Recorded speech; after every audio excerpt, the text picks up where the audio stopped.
నేను మొన్న ఒక ఫంక్షన్ పోయినా చుట్టాలు అయితే ఫంక్షన్ పోతే ఆడ మాకు చిన్నప్పటి నుంచి పరిచయం ఉన్న మా ఫ్రెండ్ వాళ్ళ సిస్టర్ అయితే ఆమె బాగున్నావా అంటే బాగున్నాను ఏం చేస్తున్నావు అని అడిగింది.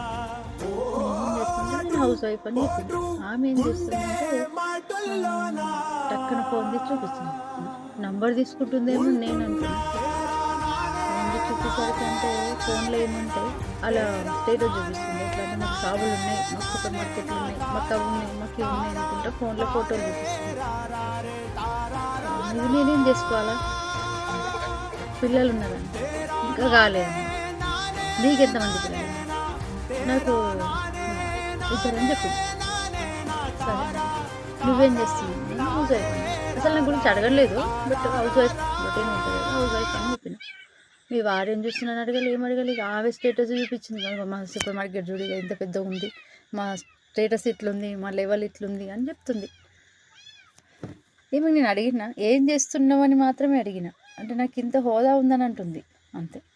ఎవరైనా పెళ్ళయింది, కాపురం ఎలా ఉంది, పిల్లలు ఎలా ఉన్నారు, మీ హస్బెండ్ బాగుంటాడా, బాగా చూసుకుంటాడా అని అడుగుతారు. నేను అదే అడిగిన. తనకి ఇంకోలా అర్థమైనట్టుంది. అంటే నేను తనకన్నా తక్కువ స్టేటస్లో ఉన్నా. తనకి ఆల్రెడీ తెలుసు అనుకుంటా, మేబీ ఎక్కడైనా కలిసినప్పుడు ఎవరైనా చెప్పి ఉంటారు.